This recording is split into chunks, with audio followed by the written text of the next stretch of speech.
जो है मान मर्यादाओं का ध्यान रखा जाता है, बहन को बहन समझा जाता है, अपने रिश्तों का मर्यादाएं होती हैं। उसमें अगर बहन बोल दिया है एक बार तो उसका बहन ही आजीवन उसके साथ बहन का रिश्ता निभाया जाता है, इज्जत की नज़रों से उसे देखा जाता है, उसकी रिस्पेक्ट की जाती है। जैसे मैंने रिलीजन चेंज किया, उन्होंने मेरे साथ इतना बुरा किया। मैं एक सर्विस क्लास लड़की हूँ, मैं गवर्नमेंट रानीखेत गवर्नमेंट हॉस्पिटल में एक नर्सिंग ऑफिसर के तौर पे रहती हूँ, यहाँ पे पोस्टेड हूँ।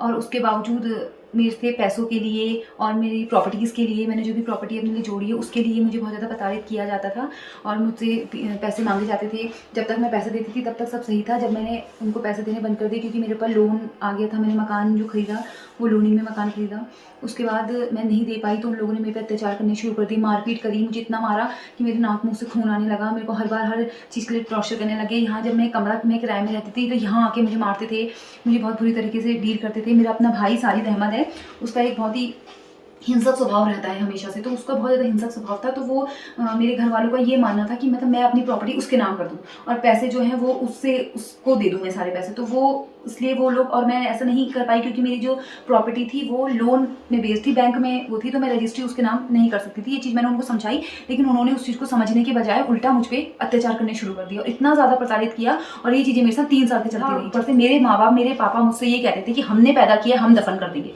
और हमने पेड़ लगाया फल भी हम खाएंगे, इस तरीके की बातें मुझसे की जाती थी। और जिस वजह से मैं इतनी ज़्यादा परेशान हो गई उन लोगों से, तो मैंने उन लोगों से सारे रिश्ते नाते लीगली तौर पे हटा दिए।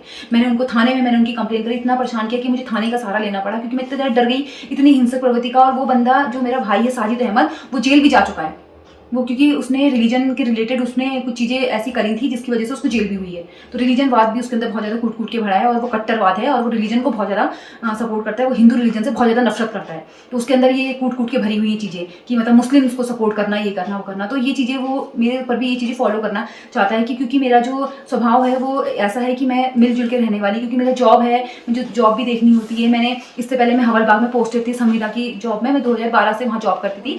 इनकी ऐसे कॉन्सेप्ट थे कि ऐसा लड़का हम ढूंढेंगे जिसके आगे पीछे कोई ना हो, सर्विस क्लास लड़का हो, आर्मी में करता हो जॉब या कहीं बाहर जॉब करता हो, उसके आगे पीछे माँ बाप कोई ना हो, और जो तेरा पैसा है वो भी हमारे घर में रहे, हम तो लड़की का जो पैसा है वो हमारे घर में रहे, और जो लड़का जिससे शादी कर रहे हैं उसका पैसा भी हमारे घर में आए। तो ये इनकी इस तरीके के कॉन्सेप्ट और इस तरीके का लड़का ये मेरे लिए ढूंढना चाहते थे। ये कॉन्सेप्ट बसीर अहमद ने मुझे बता रखे थे और ये बसीर अहमद के कॉन्सेप्ट थे। तो इस तरीके का लड़का ये लोग ढूंढते थे मेरे लिए।